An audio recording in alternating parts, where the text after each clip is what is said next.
The storm howls outside, a relentless beast clawing at the windows of the Grand Thompson estate. Inside, the warmth of the fireplace casts flickering shadows across the room, but it does little to thaw the chill in Robert Thompson's heart. The billionaire stands frozen, his tailored suit crumpled, his eyes locked on the three small figures huddled before him. Two girls, no older than 6, cling to each other, their identical faces streaked with tears and smudged with dirt. Beside them, a boy, maybe 10, stands tall despite his shivering frame, his jaw set with a defiance that seems too heavy for his years. The boy's eyes meet Robert's, and in that moment, something cracks inside the man who thought he'd buried his emotions long ago. "Who are you?" Robert's voice trembles, not with anger, but with a fear he can't name. The boy steps forward, his tattered coat dripping melted snow onto the polished floor. "My name's Jack," he says, his voice steady despite the exhaustion etched into his face. "These are my sisters, Sophie and Emma. We need your help." Robert's knees buckle, and he grips the edge of a nearby table to steady himself. The room spins, the opulence of his life, crystal chandeliers, marble floors, priceless art, fading into a blur. He doesn't understand why these children are here, why their faces stir something deep and forgotten within him. The girls whimper, and Jack wraps his arms around them, whispering words of comfort that no child should have to offer. Robert's gaze falls to a small, worn photograph clutched in Jack's hand. It's creased, faded, but the image is unmistakable, a woman with soft eyes and a smile that once lit up Robert's world. Sarah. His sister. The one he hasn't spoken to in over a decade. The one he swore he'd never forgive. "Where did you get that?" Robert's voice is barely a whisper, his fingers trembling as he reaches for the photo. Jack pulls it back, protective, his eyes narrowing. "It's my mom's," he says. "She told me to find you. She said you'd keep us safe." Safe. The word lands like a blow. Robert's mind reels, memories flooding back, arguments, accusations, the bitter fight that tore him and Sarah apart. He'd built an empire since then, amassed billions, but the cost was a family he'd turned his back on. And now, these children, standing in his home, are asking for something he's not sure he can give. The storm outside roars louder, as if echoing the chaos in his heart. He looks at Jack, at the fierce determination in the boy's eyes, and something shifts. "What happened to her?" Robert asks, dreading the answer. Jack's face crumples, but he fights to hold it together. "She's gone," he says, his voice breaking. "She got sick. We couldn't. I couldn't save her." The girls sob, and Robert feels his chest tighten, a grief he doesn't fully understand threatening to swallow him whole. He sinks into a chair, his hands covering his face. The weight of Jack's words presses down on him, each one a stone piling onto a guilt he's carried for years. He sees Sarah's face in his mind, not as he last saw her, angry, hurt, walking away, but as she was when they were young, laughing, promising they'd always have each other. How had it come to this? How had he let pride and stubbornness build a wall so high he didn't even know his sister was suffering? The photograph in Jack's hand feels like a lifeline, a fragile thread connecting him to a past he can't escape. He looks up, meeting Jack's gaze again, and sees something he doesn't expect: trust. Despite everything, this boy believes in him. "You walked through that storm to find me," Robert says, almost to himself. Jack nods, his small frame trembling but unyielding. "I had to. For them." The room falls silent, save for the crackle of the fire and the distant wail of the wind. Robert's mind races, piecing together fragments of a life he's tried to forget. He thinks of the last time he saw Sarah, the venom in her voice when she told him she never wanted to see him again. He thinks of the years he spent hardening his heart, convincing himself he didn't need her, didn't need anyone. But now, these children, her children, are here, and they're looking to him for salvation. He doesn't know if he's capable of it. He's built companies, brokered deals that reshaped industries, but this? This is different. This is raw, human, and terrifying. He stands, his movements slow, deliberate, and kneels before the twins. Their eyes, so like Sarah's, search his face, and he feels a pang of something he hasn't felt in years: hope. "Tell me everything," he says, his voice soft but firm. Jack hesitates, then begins to speak, his words tumbling out like a dam breaking. He tells of a life Robert can barely imagine: poverty, struggle, a mother who fought to keep her children fed, clothed, safe. He tells of Sarah's illness, how it crept in slowly, stealing her strength but never her love. He tells of the night she gave him the photograph, her voice weak but urgent, telling him to find Robert Thompson, the only person she trusted to protect them. And he tells of the storm, the endless miles he walked with his sisters, driven by a promise he made to a mother he'd never see again. Robert listens, each word carving into him, reshaping the man he thought he was. The twins cling to Jack, their small hands gripping his coat, and Robert sees the weight this boy has carried, a burden no child should bear. As Jack's story unfolds, Robert's eyes drift to the photograph again. It's not just Sarah's face that haunts him now, it's the realization that these children are his family, the only family he has left. The storm outside seems to fade, its fury no match for the tempest within him. He thinks of the years he wasted, the chances he let slip away. He thinks of Sarah, alone, fighting for her children while he sat in boardrooms, chasing wealth that now feels meaningless. The twins' soft sobs pull him back to the present, and he reaches out, hesitant, resting a hand on Sophie's shoulder. She flinches at first, then leans into his touch, and it's enough to break something inside him. Tears well in his eyes, and he doesn't fight them. For the first time in years, Robert Thompson cries. He stands, wiping his face, and looks at Jack. "You're safe now," he says, the words heavy with a promise he's not sure he can keep but knows he must. "All of you." Jack's shoulders sag, the weight of his journey finally lifting, and the twins nestle closer to him, their fear easing in the warmth of the room. Robert's mind is a storm of questions. How did Sarah end up like this? Why didn't she reach out?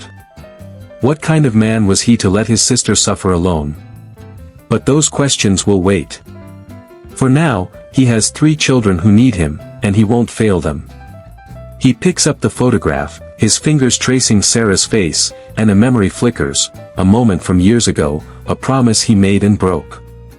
He doesn't know how he'll make this right, but he knows he has to try. The fire crackles, casting a soft glow over the room, and Robert feels a shift, a turning point he can't yet define.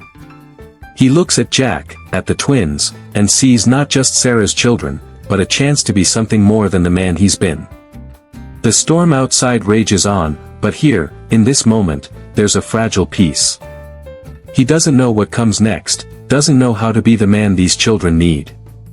But as he watches them, their small forms curled together, he feels a resolve he hasn't known in years.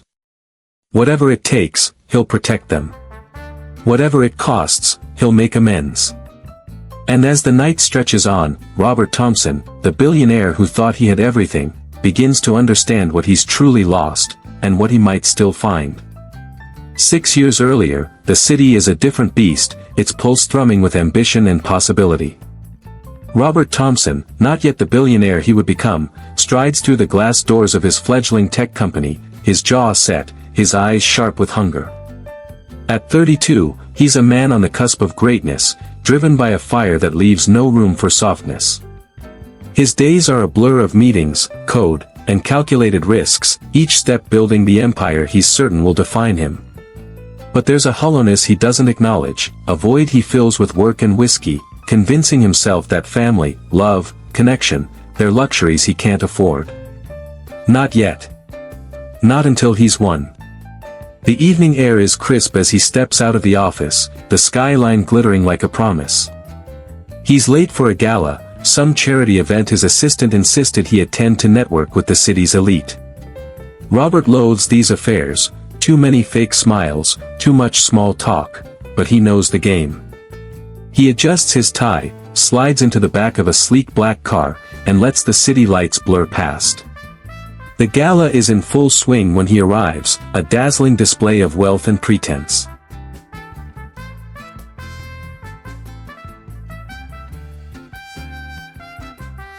Crystal glasses clink, laughter echoes, and Robert moves through the crowd like a predator, shaking hands, exchanging pleasantries, his mind already calculating the next deal.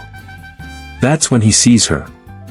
She's out of place in this sea of opulence, a young woman in a simple black dress, balancing a tray of champagne flutes with a grace that belies her nervousness.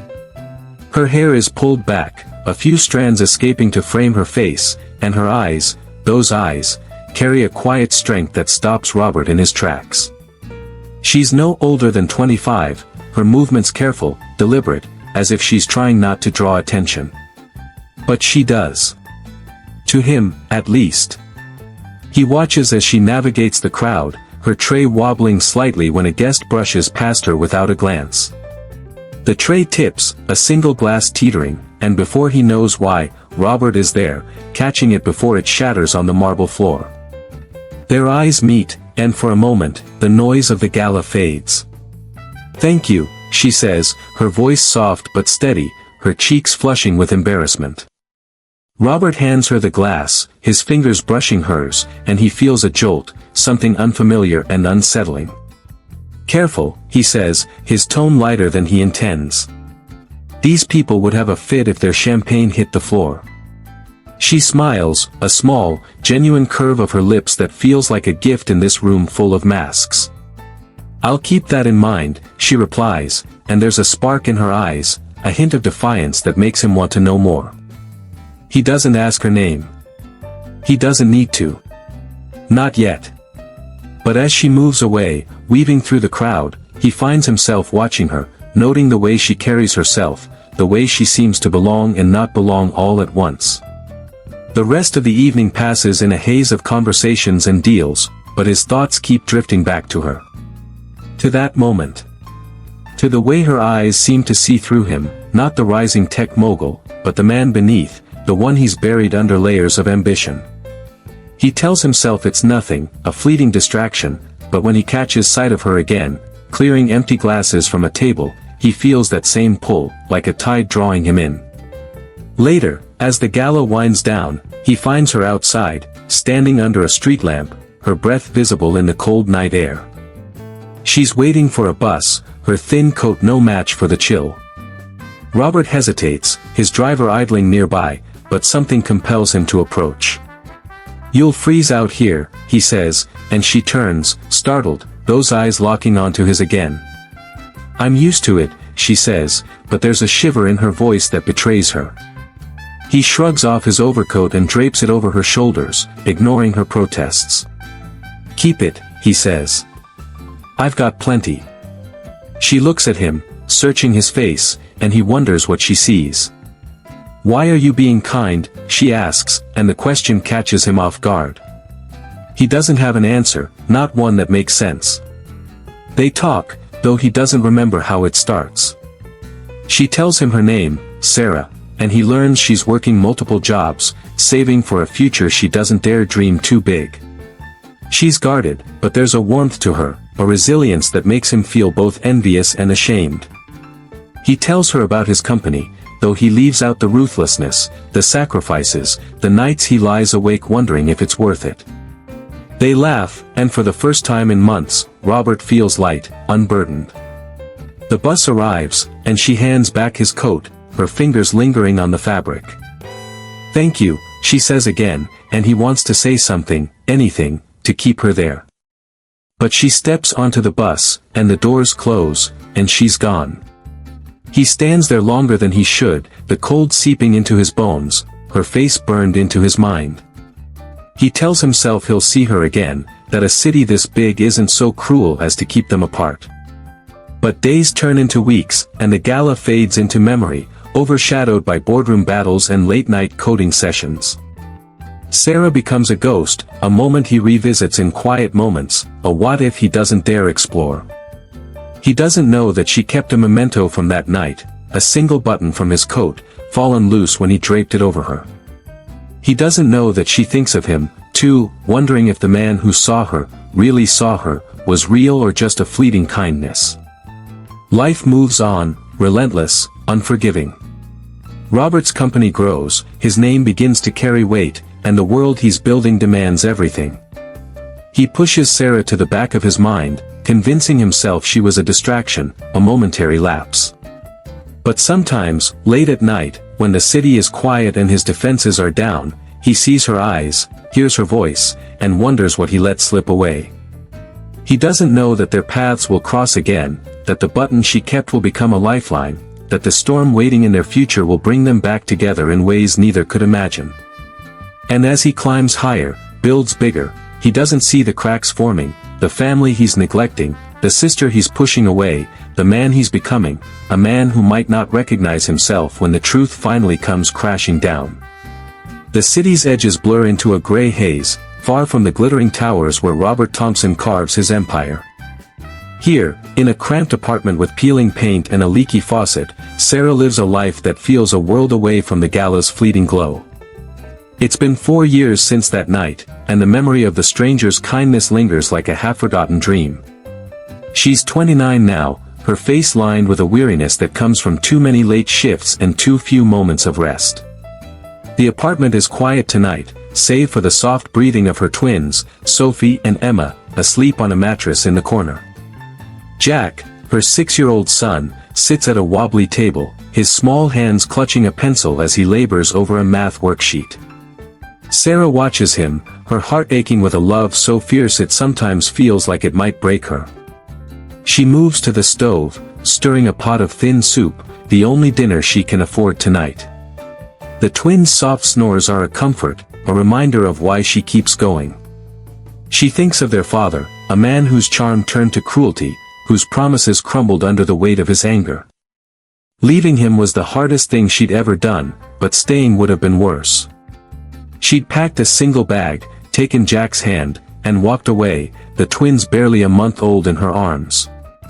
Now, she works 2 jobs, waitressing by day, cleaning offices by night, scraping together just enough to keep the lights on. It's not the life she imagined, but it's hers, and she's determined to make it enough for her children. Jack looks up, his eyes too old for his years. "Mom, can we get ice cream tomorrow?" he asks, his voice hopeful but cautious, as if he already knows the answer. Sarah forces a smile, her throat tight. "Maybe next week, sweetheart," she says, hating the lie, hating the way his face falls before he nods and returns to his worksheet. She turns back to the soup, her hands trembling as she grips the spoon. She wants to give him everything, ice cream, new shoes, a home that doesn't smell of damp, but the world feels stacked against her. She thinks of her brother, Robert, the name a wound she doesn't touch. They haven't spoken in years, not since their fight, not since she told him she didn't need his money, his judgment, his pity. She wonders where he is now, if he's happy, if he ever thinks of her. She doubts it. In a small tin box under her bed, Sarah keeps her treasures, a photo of her parents, gone too soon, a drawing Jack made of their family, stick figures holding hands, and a single button, its thread frayed, a relic from a night she can't let go. She doesn't know why she kept it, why she sometimes takes it out and holds it, feeling the weight of a stranger's kindness. That night at the gala, under the street lamp, she'd felt seen, not as a struggling waitress or a sister who'd failed, but as herself. She doesn't dare hope for more moments like that, but the button is a reminder that they're possible, that the world can surprise you with goodness, even if only for a moment. She sits beside Jack, brushing a lock of hair from his forehead. "You're doing great," she says, her voice soft. He smiles, a rare, unguarded grin that makes her heart lift. She thinks of the twins, their laughter, their endless questions, and how they make even the hardest days bearable. But there's a shadow over her thoughts, a cough that's lingered too long, a fatigue that settles deeper each day. She pushes it away, tells herself it's nothing, that she can't afford to be sick. Not when her children need her. Not when there's no one else. The night deepens, and Sarah tucks Jack into bed beside his sisters. She kisses their foreheads, whispering promises she hopes she can keep. She cleans the kitchen, her movements mechanical, her mind drifting to that night 4 years ago. She sees the man's face, his eyes, the way he looked at her like she mattered. She wonders who he was, where life has taken him. She imagines he's forgotten her, a fleeting encounter in a life surely filled with bigger things. But she hasn't forgotten him. She carries that moment like an ember, small but warm, something to hold on to when the world feels too cold. She pulls the tin box from under the bed, her fingers brushing the button. She closes her eyes, letting herself remember, the street lamp's glow, the weight of his coat on her shoulders, the way his voice softened when he spoke. It's foolish, she knows, to cling to a stranger's memory, but it's all she has some days. She tucks the button away, her resolve hardening. She'll keep going, for Jack, for Sophie, for Emma. She'll work harder, fight fiercer, because they deserve a future, even if she has to claw it from the world with her bare hands. Outside, the city hums, indifferent to her struggles. Sarah lies on the couch, too tired to move, her eyes tracing cracks in the ceiling. She thinks of Robert again, the brother she loved, the brother she lost. She wonders if he'd recognize her now, if he'd see the woman she's become or just the mistakes she's made. She doesn't know that he's out there, building a life that will one day collide with hers. She doesn't know that the button in her tin box is a thread in a tapestry still being woven, that the man who gave it to her is closer than she thinks. And as sleep claims her, she dreams of a storm, of a house with warm lights, of a place where her children are safe. She doesn't know it's a dream that will come true, or that it will cost her everything to make it real. The city's pulse is relentless, a drumbeat of survival that Sarah knows too well. 2 years have passed since those quiet nights in her cramped apartment, and now, at 31, she moves through her days with a grit that's been honed by necessity. The twins, Sophie and Emma, are 4, their laughter a bright spot in a life that feels heavier each day. Jack, now 8, has grown quieter, his eyes carrying a weight Sarah wishes she could lift. The cough that plagued her has worsened, a persistent shadow she can't shake, but she pushes through, working longer hours, stitching together a life for her children with threadbare hope. Tonight, she's at the diner, her apron stained, her hands raw from scrubbing dishes. The fluorescent lights hum overhead, casting a harsh glow on the cracked linoleum floor. She's wiping down a counter when the bell above the door jingles.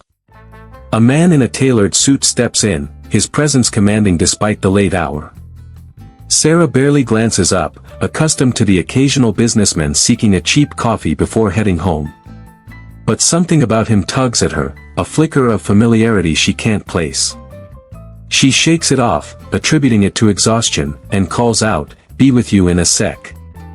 The man nods, settling into a booth, his eyes scanning a menu that hasn't changed in years. Sarah finishes her task, grabs a pot of coffee, and heads to his table, her practiced smile in place. "What can I get started for you?" she asks, her voice steady despite the ache in her chest. He looks up, and their eyes meet. For a moment, time stumbles. His face is sharper now, etched with the lines of success and solitude, but those eyes, gray, piercing, kind, are the same. Sarah's breath catches, the coffee pot trembling in her hand. She knows him. The man from the gala, 6 years ago. The one whose button she still keeps in her tin box, a foolish keepsake from a night that meant more to her than it should. He's different now, his posture straighter, his presence heavier with the weight of wealth, but it's him. She's sure of it. He tilts his head, studying her, and she wonders if he feels it too, that strange pull of a memory neither can name. "Coffee's fine," he says, his voice smooth, professional, but there's a pause, a flicker of something in his gaze. Sarah nods, pouring the coffee with hands that betray her nerves. She feels his eyes on her, not in a way that makes her uneasy, but in a way that makes her feel seen, just as he did all those years ago. She wants to say something, to ask if he remembers, but the words stick in her throat. What would she even say? That she's thought of him, a stranger, in her darkest moments? That she's held on to a button like it's a talisman? She turns away, her heart pounding, and busies herself behind the counter, hoping the heat in her cheeks isn't noticeable. Robert, though she doesn't know his name, watches her move. There's something about her, the way she carries herself, the quiet strength in her tired eyes, that stirs a memory he can't grasp. He's 34 now, his company on the verge of a breakthrough, his name whispered in boardrooms across the city. He's used to commanding attention, to bending the world to his will, but this woman, this waitress, unsettles him. He thinks of a night years ago, a gala, a street lamp, a coat he never got back. Could it be her? He dismisses the thought, chiding himself for being sentimental. She's just a waitress, and he's just a customer. Yet, as she refills his coffee, her sleeve slips, revealing a thin wrist, and he notices a faint scar, a small crescent moon that feels like a clue to a puzzle he didn't know he was solving. "Thank you," he says, and she nods, her smile fleeting. She's about to walk away when a customer at another table calls out, her tone sharp, complaining about a cold burger. Sarah's shoulders tense, but she responds with a calm that Robert admires. He watches her handle the situation, her voice steady, her hands quick, and he feels a pang of something he can't name, respect, perhaps, or recognition. He leaves a generous tip, more than the coffee warranted, and as he signs the receipt, his pen pauses. He wants to ask her name, to see if it sparks something, but the diner is busy, and she's already moving to another table. He stands, adjusts his coat, and steps into the night, the encounter lingering like a song he can't quite recall. Sarah watches him go, her heart a tangle of hope and doubt. She slips into the back, her hands shaking as she pulls the tin box from her locker. The button is still there, its edges worn from her touch. She closes her eyes, replaying the gala, the street lamp, the way he looked at her like she was more than her circumstances. Was it really him? The suit, the confidence, the way he carried himself, it all fits, but the years have changed them both. She thinks of Jack, of the twins, of the life she's fighting for. She can't afford to chase ghosts, to hope for miracles. Yet, as she tucks the button away, she feels a spark, a whisper of possibility she hasn't allowed herself in years. Back at home, she checks on her children, their sleeping forms a balm to her weary soul. Jack stirs, mumbling in his sleep, and she brushes a hand over his hair, her love for him fierce and unwavering. She doesn't know that the man in the diner was Robert, her brother, the one she's cut from her life. She doesn't know that their paths are weaving closer, that the button she clings to is a thread in a story still unfolding. And as she lies down, the cities hum a distant lullaby, she dreams of a night long ago, of a kindness that felt like home, unaware that the storm is coming, that it will bring her back to the man she met, and the brother she lost. The city hums with late afternoon energy, its streets alive with the clatter of footsteps and the drone of traffic. Sarah, now 33, moves through the chaos with a quiet determination, her diner apron swapped for a worn blazer as she hurries to a rare opportunity, a catering job at a corporate event downtown. The twins, Sophie and Emma, are 6, their chatter a constant melody in her life, while Jack, at 10, has become her shadow, his protectiveness both a comfort and an ache. Her cough has grown worse, a gnawing worry she buries beneath the demands of survival. Today, though, there's a flicker of hope. The catering gig pays well, enough to cover a month's rent, maybe even a doctor's visit if she's careful. She adjusts her bag, heavy with serving trays, and steps into the gleaming lobby of Thompson Technologies, a towering monument to ambition. Inside, the event is in full swing, a sea of suits and polished smiles celebrating the company's latest triumph. Sarah blends into the background, her role to serve, to be invisible. She navigates the crowd with practiced ease, balancing a tray of hors d'oeuvres, her eyes scanning for empty glasses or spilled crumbs. The air is thick with wealth, with confidence, and she feels the familiar pang of being an outsider in a world that glitters just out of reach. Then, she sees him. Robert Thompson, 36, stands at the center of the room, his presence magnetic, his voice carrying the easy authority of a man who's conquered his corner of the world. He's addressing the crowd, his words sharp and inspiring, but Sarah's heart stutters. It's him. The man from the gala, from the diner. The one whose button she still keeps, a secret she's carried through years of struggle. She freezes, the tray trembling in her hands. He's older now, his features hardened by success, but those gray eyes are unmistakable. She wants to look away, to retreat into the safety of her invisibility, but her gaze lingers, tracing the lines of his face, searching for the man who once draped his coat over her shoulders. Robert, unaware, continues his speech, his voice weaving a vision of innovation and triumph. Sarah forces herself to move, to focus on her task, but her mind is a storm. Could it really be him? And if it is, what does it matter? She's a single mother, a waitress, a nobody in his world. Yet, the memory of that night, of his kindness, burns bright, a flame she's never extinguished. Robert finishes his speech to applause, his smile practiced but distant. He moves through the crowd, shaking hands, exchanging pleasantries, but there's a restlessness in him, a sense that something is missing. As he reaches for a drink from a passing tray, his eyes meet Sarah's. Time slows, the noise of the room fading to a dull roar. Her face is familiar, hauntingly so, and he feels a tug, a memory just out of reach. She looks away, her expression guarded, and he wonders why his heart is racing. "Excuse me," he says, his voice cutting through the din, and Sarah startles, nearly dropping her tray. She turns, her eyes wide, and for a moment, they're just two people, stripped of titles and roles. "Yes, sir," she says, her voice steady despite the tremor in her hands.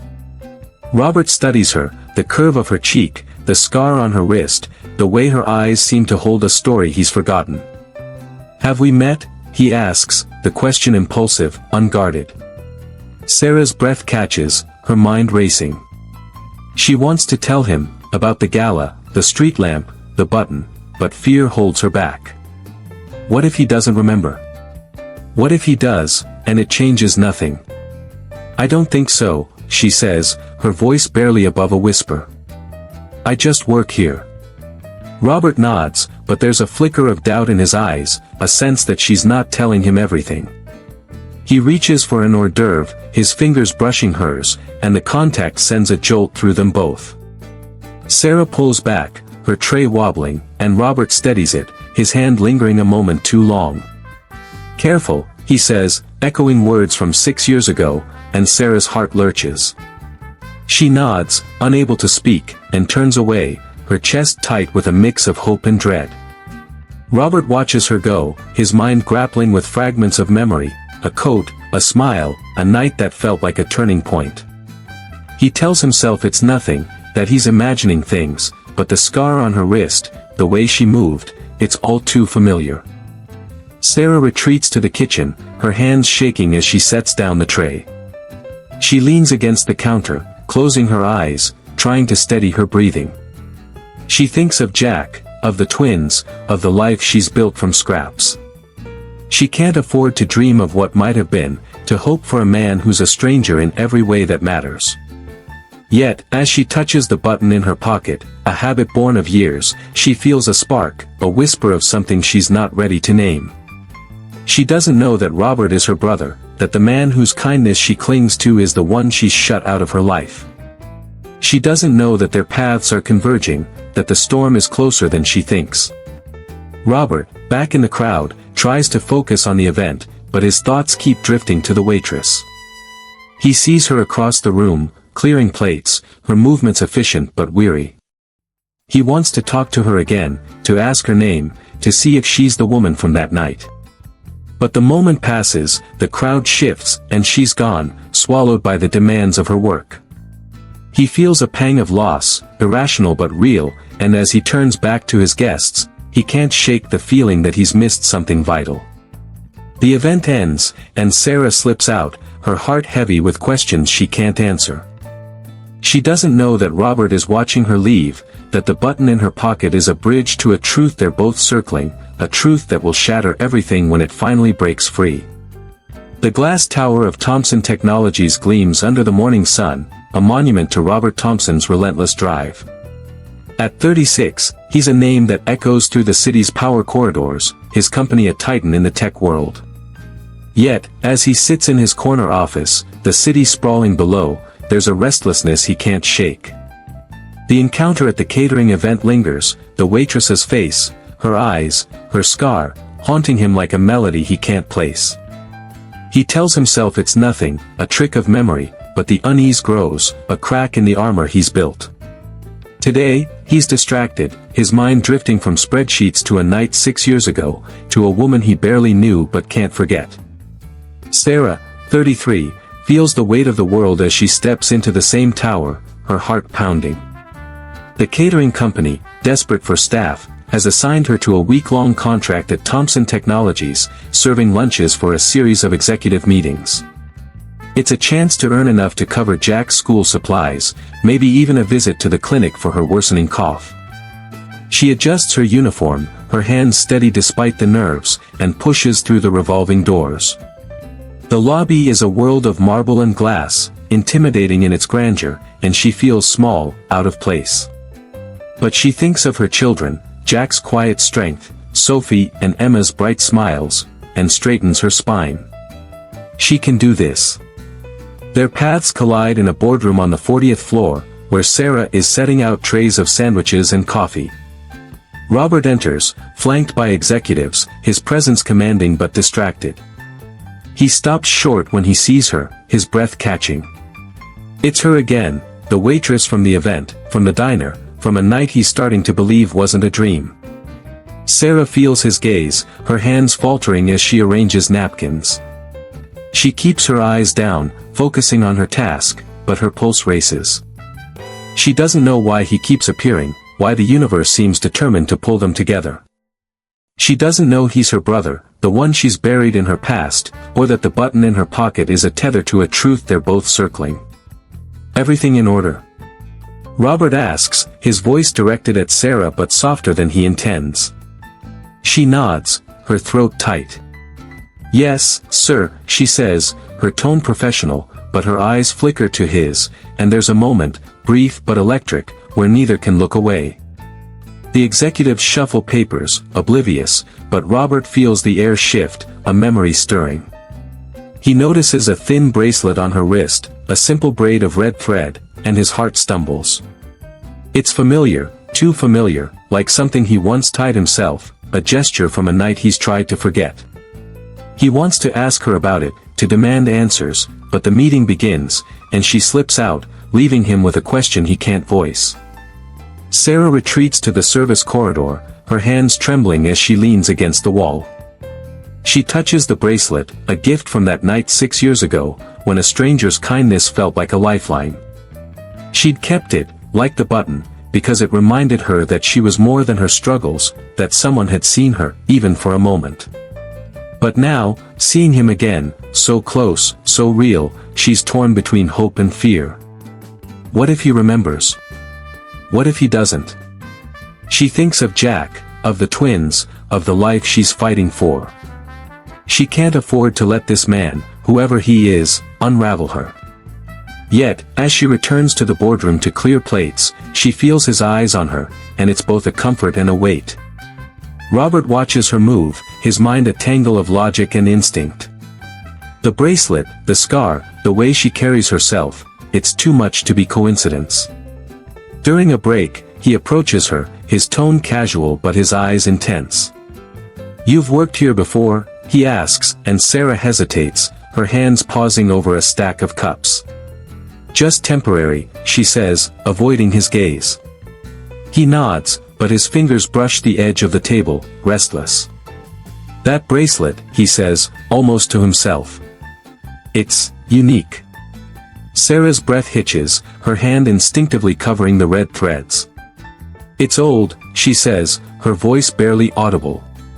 "Just something I kept." The air between them thickens, charged with unspoken questions. Robert feels a memory surface, a rainy night, a street lamp, a promise he didn't keep. He wants to press her, to ask her name, to know why she feels like a piece of his past, but an executive calls him back, and the moment slips away. Sarah finishes her work, her heart pounding, and escapes to the elevator, her mind racing. She doesn't know that Robert is staring at the door she left through, his thoughts a storm of doubt and recognition. He doesn't know that she's Sarah, his sister, the one he's lost to pride and time. But the bracelet, the scar, the fleeting moments they've shared, they're threads in a tapestry that's starting to take shape. Back home, Sarah tucks the twins into bed, their giggles a balm to her frayed nerves. Jack watches her, his eyes sharp, sensing her unease. "You okay, Mom?" he asks, and she forces a smile, ruffling his hair. "Just tired, sweetheart," she says, but her hand slips into her pocket, touching the button, the bracelet, the relics of a night that's suddenly too close.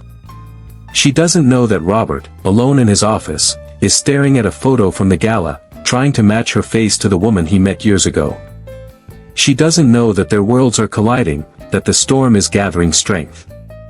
And as she lies awake, the city's hum a distant echo, she feels a shift, a sense that something is coming, something she's not ready for but can't escape. The city's skyline glitters through the floor-to-ceiling windows of Robert Thompson's office, but he sees none of it. At 36, he's at the peak of his power, his name synonymous with success, yet tonight, he's unraveling. The waitress from the catering contract, her face, her bracelet, her scar, has become an obsession, a puzzle he can't solve. He sits at his desk, the glow of his computer screen casting shadows across his face, a glass of whiskey untouched beside him. The red-threaded bracelet haunts him, a memory that refuses to stay buried.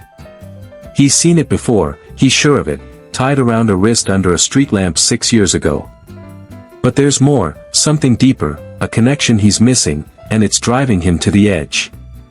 He opens a drawer, pulling out a small, forgotten box, its contents a relic of a life he's left behind. Inside is a photograph, creased and faded, of him and Sarah, his sister, taken when they were kids, their smiles wide, their bond unbreakable. He hasn't looked at it in years, hasn't let himself think of her, of the fight that tore them apart. But now, as he stares at the photo, a chill runs through him.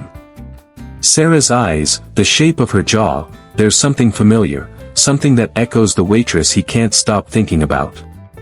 He shakes his head, dismissing the thought as absurd, but the seed of doubt takes root, growing with every heartbeat. The next day, Sarah, 33, returns to Thompson Technologies, her final shift of the catering contract. Her cough is worse, a rattling ache she can't ignore, but she pushes through, driven by the need to provide for Jack, Sophie, and Emma. She's wary, knowing Robert is somewhere in the building, his presence a magnet she both craves and fears. She doesn't know he's her brother, doesn't know the man whose kindness she's clung to is the one she's shut out. She moves through the boardroom, clearing coffee cups, her bracelet catching the light. She feels his eyes before she sees him, and when she turns, he's there, standing in the doorway, his expression a mix of intensity and something she can't name, grief, perhaps, or recognition. Robert steps closer, his voice low, urgent. "That bracelet," he says, his eyes locked on her wrist. "Where did you get it?" Sarah's heart lurches, her hand covering the red threads instinctively. She wants to lie, to deflect, but his gaze is unrelenting, stripping away her defenses.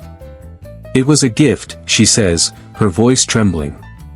"A long time ago." Robert's jaw tightens, his mind racing.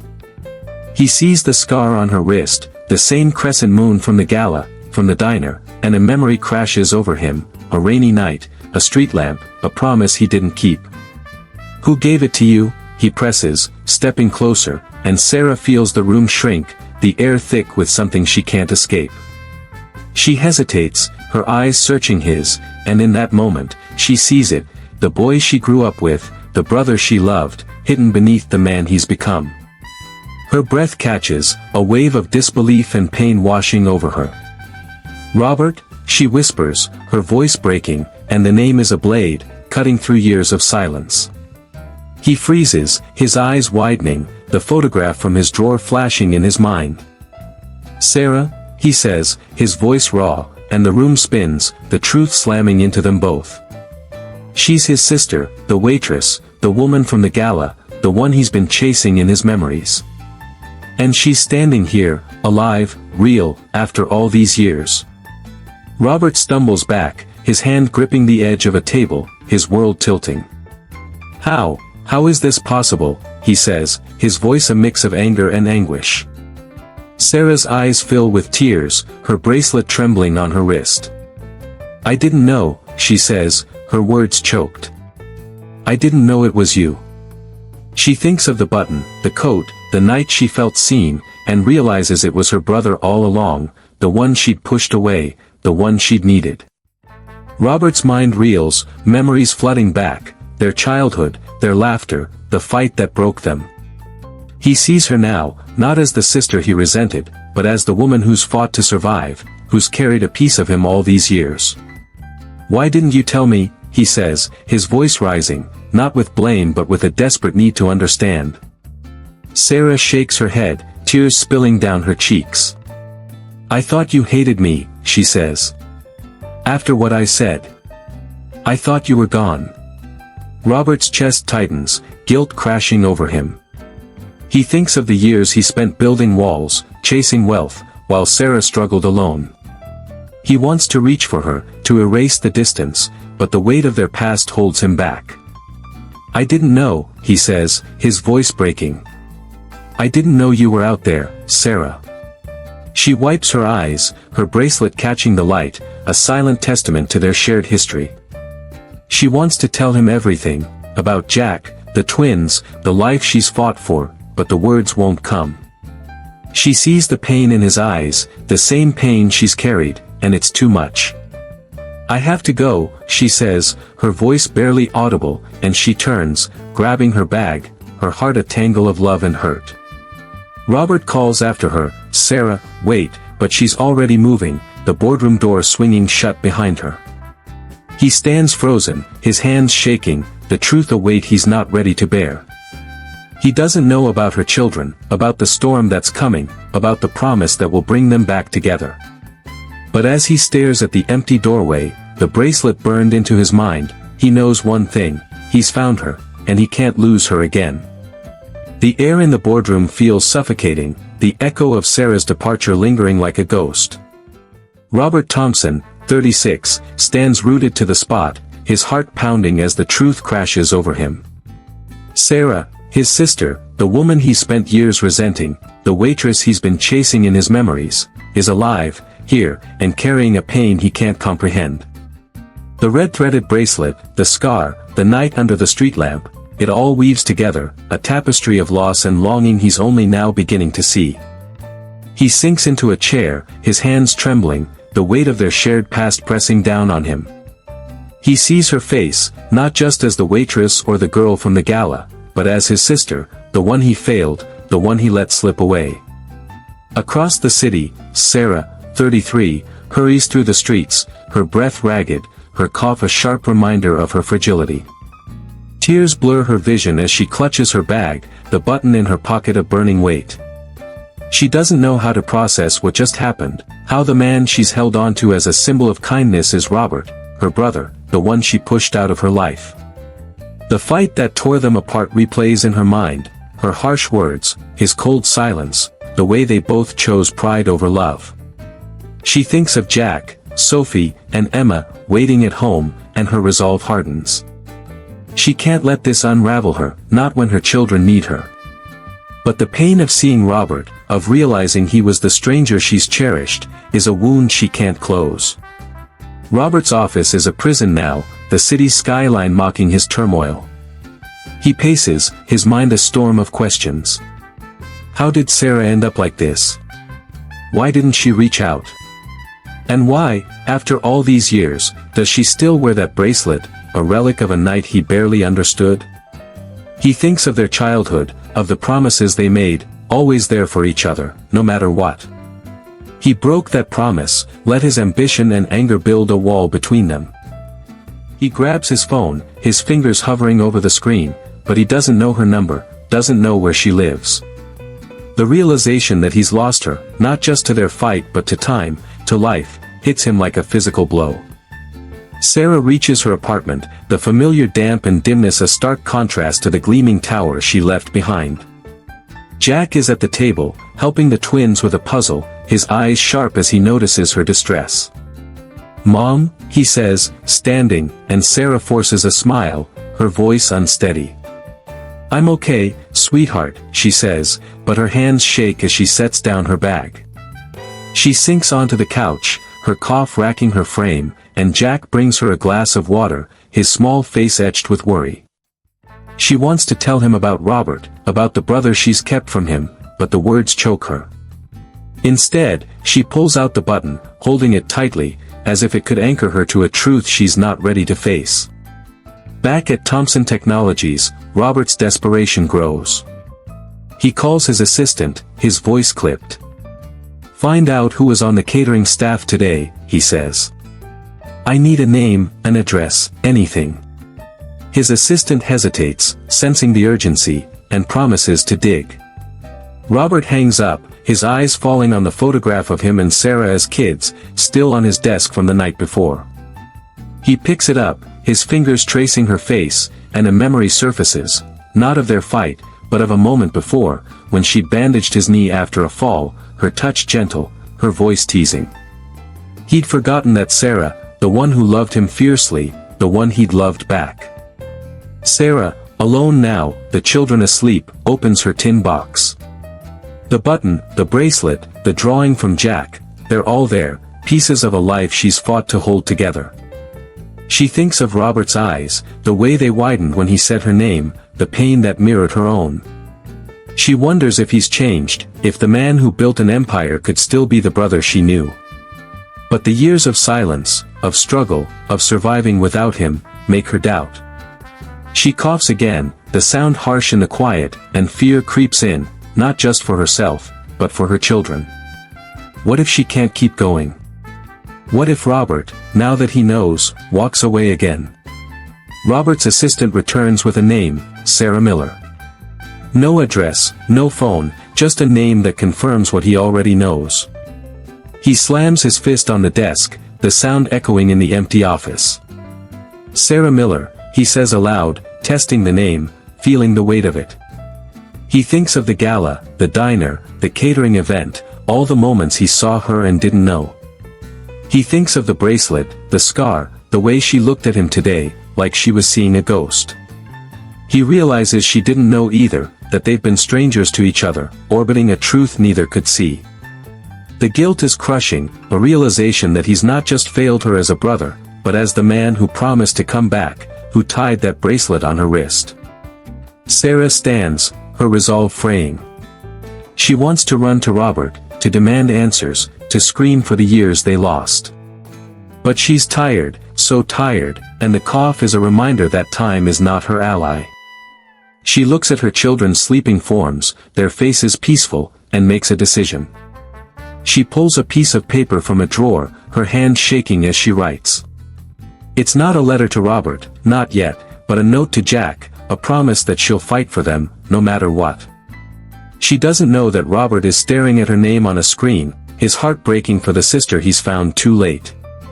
She doesn't know that the storm is almost here, that it will bring them together in a way neither could foresee. And as she tucks the note away, the button in her hand, she feels the weight of a truth that's finally breaking free, a truth that will change everything. The city is a restless beast tonight, its lights flickering like a heartbeat Robert Thompson can't ignore.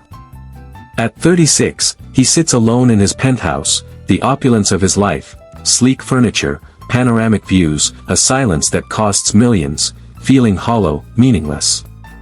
The name Sarah Miller burns in his mind, a truth he can't unlearn. His sister, the woman he failed, the waitress he didn't recognize, is out there, carrying a life he knows nothing about. The photograph of their childhood, still clutched in his hand, is a mirror to his regrets, showing a boy who promised to protect her, a boy he's betrayed. The red-threaded bracelet, the scar, the button he doesn't yet know about, they're pieces of a puzzle that's torn him apart, and he's drowning in the weight of what he's done.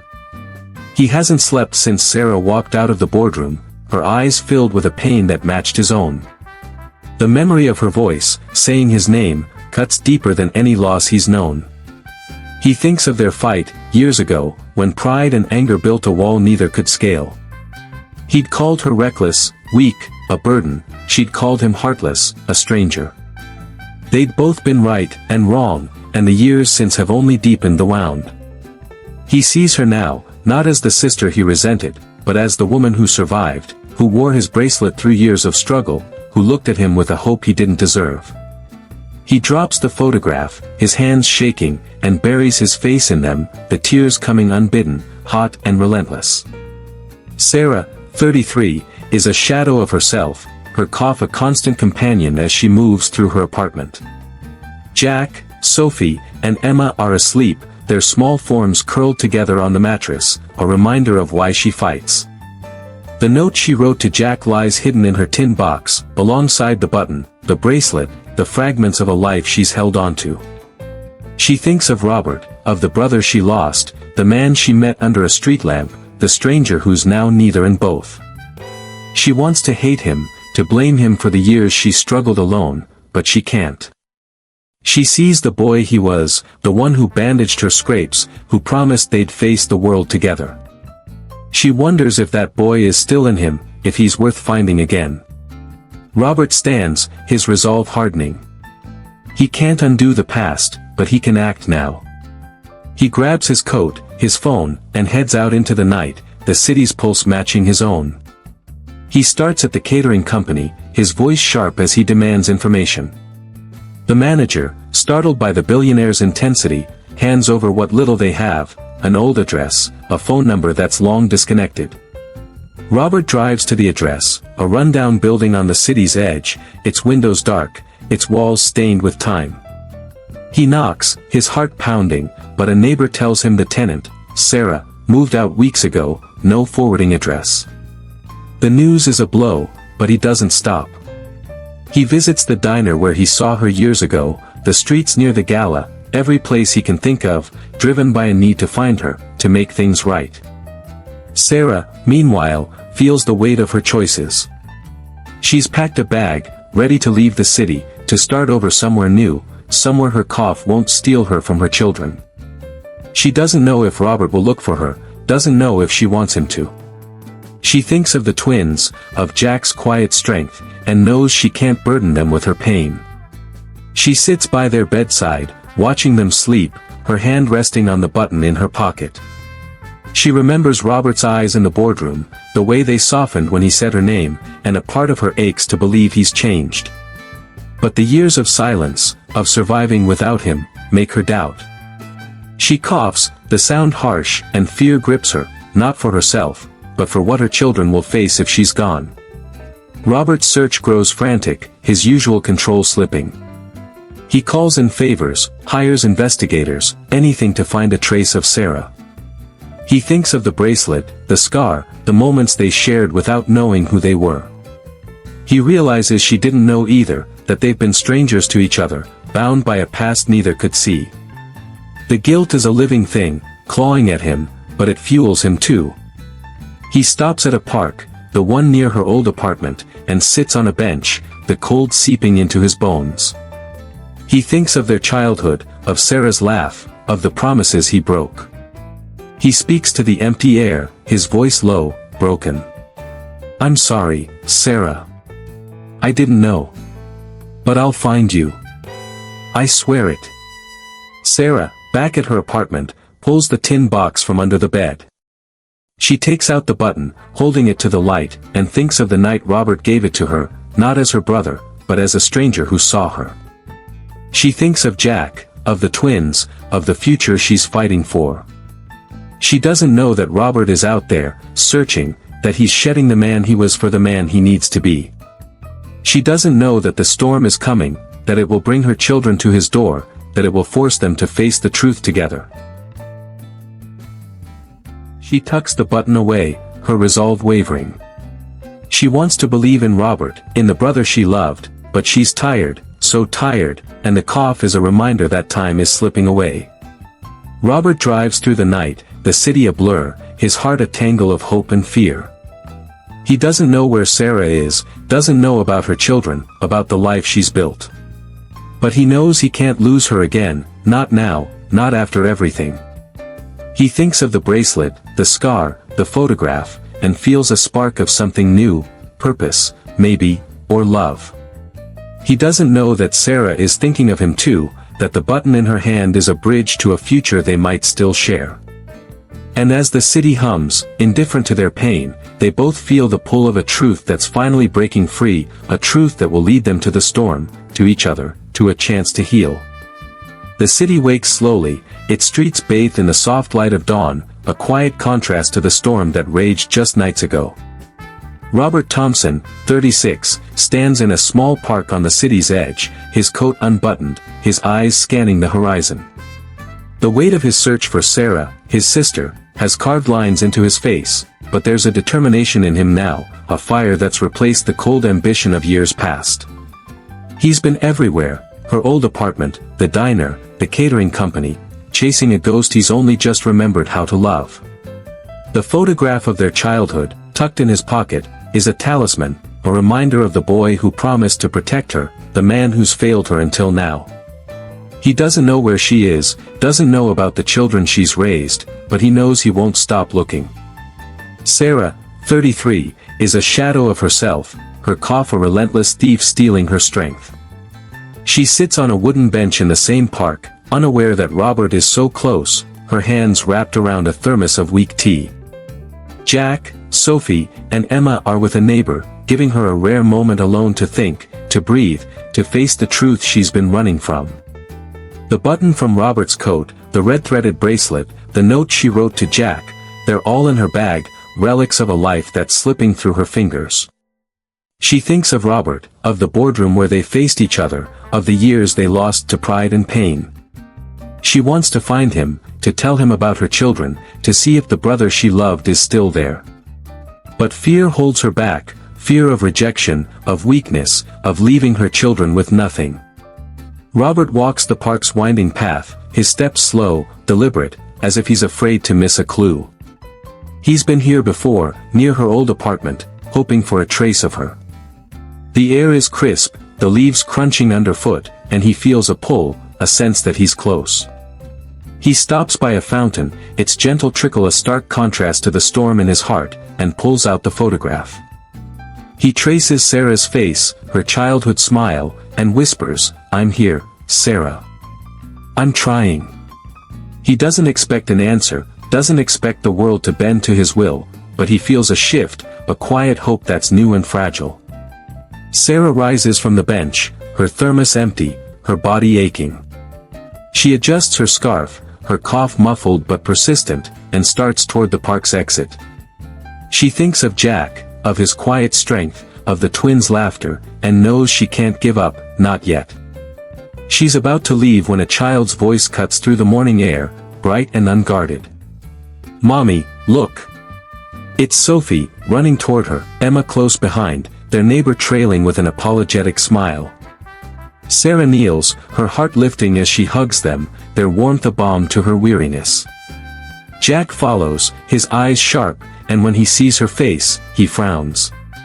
"You okay, Mom?" he asks, and she nods, her smile genuine despite the pain. Robert hears the children's voices, his head turning instinctively. He sees them first, two girls, identical, their laughter like a melody, and a boy, protective, steady. Then he sees her. Sarah, kneeling, her face softer than in the boardroom, her love for her children a light that pierces the morning mist. His breath catches, his heart pounding as he takes a step forward, then another. He doesn't know they're her children, doesn't know the boy is Jack, the girls Sophie and Emma, but he knows her, knows the curve of her cheek, the red bracelet on her wrist. He stops a few feet away, afraid to break the moment, afraid she'll vanish again. Sarah senses him before she sees him, a prickle of awareness that makes her look up. Their eyes meet, and the world falls away, the park, the children, the years of silence. It's just them, Robert and Sarah, brother and sister, two halves of a broken whole. She stands, her hands trembling, and Jack steps closer, his small frame tense, sensing the shift. "Who's that, Mom?" he asks, and Sarah's voice catches, her eyes never leaving Robert's. He's someone important, she says, the words heavy with truth. Robert kneels, his eyes level with Sophie's, then Emma's, and he sees Sarah in them, sees himself. Hey, he says, his voice soft, and Sophie giggles, Emma hiding behind Jack. He looks at Sarah, his throat tight. I didn't know, he says, the words encompassing everything, her children, her struggles, their lost years. I should have been there. Sarah's eyes fill with tears, but she doesn't look away. I didn't make it easy, she says, her voice breaking. I pushed you away too. Jack watches, his young face a mix of curiosity and caution. He steps forward, holding out a drawing, a family, stick figures under a bright sun. This is us, he says, and Robert takes it, his hands shaking as he sees the figures, a mom, a boy, 2 girls, and a man, faceless but there. Is that me? Robert asks, his voice barely a whisper, and Jack nods, unsure but trusting. Sarah coughs, the sound harsh, and Robert's eyes snap to her, fear replacing hope. You're sick, he says, not a question, and she nods, her hand gripping the button in her pocket. He stands, closing the distance between them, and takes her hand, the bracelet warm against his skin. I'm here now, he says, his voice fierce, a promise reborn. For you, for them. Sarah searches his face, seeing the boy she loved, the man he's become. She doesn't speak, doesn't need to. She lets her hand rest in his, the button a silent bridge between them. The children gather close, their presence a tether, and for the first time in years, Sarah feels a weight lift, a hope that's not just hers to carry. The park hums with life, the city waking around them, but in this moment, it's just them, a family fractured, now mending. Robert doesn't know the storm that's coming, the one that will bring Jack and the twins to his door, but he knows he's found her, and he won't let go. Sarah doesn't know how little time she has, but she knows she's not alone anymore. And as they stand together, the button, the bracelet, the photograph binding them, they feel the first stirrings of healing, a promise that love, though lost, can be found again.